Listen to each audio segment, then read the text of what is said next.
And good morning again. Joining us from Springfield, Missouri to start us off this morning, the chief strategist for Barack Obama, David Axelrod. Well, Mr. Axelrod, if you look at these polls, it's all looking pretty good at this point for Barack Obama, I would have to say. Well, we feel good, Bob, and it's not just the polls. It's the early voting that we've seen. About a third of the country is going to vote before Tuesday, and those numbers are coming in very strong for us and reversing some historical patterns. In states like North Carolina, it looks like as many as 3 million people may vote before Tuesday, and where that vote is coming from and the addition of so many new voters is something we're encouraged by. And the crowds we're seeing, I'm here in Springfield, Missouri, which is a traditionally Republican part of the state. We had a crowd of 40,000 people here last night, very enthusiastic crowd, late at night, 3 times as large as any crowd anybody's ever gotten here. And those things are encouraging, but we still have to win this thing. We have to vote, and we can't be complacent. We have to fight to the end, and we will. If Obama does win, what do you think the one thing will be that tipped it toward Barack Obama? Well, I mean, I think that we started with a theory of the case, which is that we really need change from the Bush policies, that they've led us in the wrong direction here and abroad, and that we need a new direction, and not just in our policies, but in our politics, that we had to get beyond the big divisions in our country and start actually solving problems. One of the heartening things about what's going on right now, Bob, is that we're campaigning in states that were so-called red states. We're spending all our time there because we feel we have a chance to win many of them. And one of the things that we wanted to do from the beginning was shatter this red state, blue state paradigm and emphasize the fact that we have a common destiny, common interests, and we have to work together to solve these things. So it would be a healthy thing if we could do well in these states on Tuesday. Well, let's talk about one that the Democrats won the last time, and that is Pennsylvania. John McCain and Sarah Palin has spent a lot of time in Pennsylvania. They still believe that they can take it, that Pennsylvania would be key if they do put together a coalition that gets them to 270 votes. What do you think about Pennsylvania right now? Well, I agree that it would be key. I think it's a state that we've both worked very hard to win. I feel good about what I see in Pennsylvania, starting with the fact that we have a registration edge that's twice as large as we had 4 years ago. It went from 300,000 in favor of Democrats to 600,000. So that right away gives me encouragement. But everything we see from the state is encouraging. And I know that there have been a couple of late polls that suggest otherwise, but I've seen many more that work in our direction, and beyond which I just feel, based on the organization we have on the ground, the reaction that we're getting, that we're going to do very well in Pennsylvania. We're going to work really hard at it, and we've got great supporters like Ed Rendell and Bob Casey and others working day and night there for us. But I feel good about Pennsylvania. That's a state, Bob, that's felt the lash of these Bush economic policies very, very harshly, and they understand we can't keep doing the same thing. We can't keep doing the same trickle-down deregulation policies that have really led us into a ditch, and that John McCain wants to continue. They know that. I think they're going to come out for Barack Obama on Tuesday. Do you really believe these polls, that we hear all this stuff about the Bradley effect? Do you believe, David, that there is a Bradley effect, and that is people telling pollsters one thing and then going into the voting booth and doing something else when a minority candidate is on the ticket? Look, I don't know about 1982, when that happened in California. There were a lot of pollsters who tell you that was sort of an illusory interpretation, but and I don't deny that there are some voters who are motivated by race yet in our country. But the big story is not how much race has been a factor, but how little it's been a factor.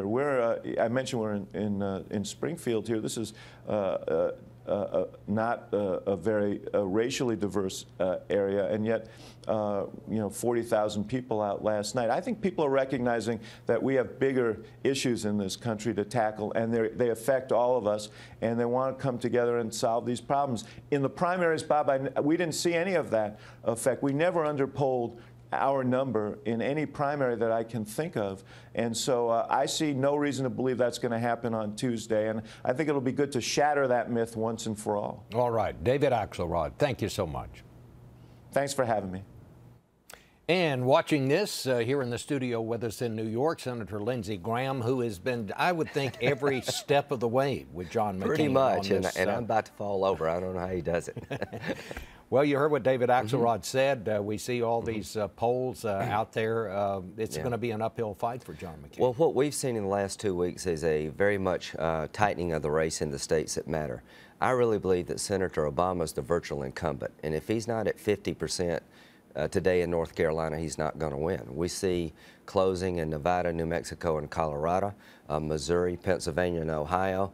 We have him under 50 in the margin of error. The intensity level in the last couple of weeks has been unbelievable on our side. Senator Obama is being defined for the most liberal senator in the Senate. That's his voting record. Joe the plumber kind of put Obama policies on a real face. Senator Biden said we're likely to be tested by foreign enemies if he becomes president, and people thinking about who has the most experience. So without a doubt, in the last 2 weeks, this race has really closed. And if Senator Obama's under 50 now, I think the undecided voter in these key states will come our way. We're taking nothing for granted. We're campaigning hard. Well, what about Pennsylvania? You spent a lot of time there. A lot of people said that you shouldn't have spent so much time there. Well, I think we're going to spend more time there. We're going to be there a lot. Senator Clinton was ahead by 2 and won by 10.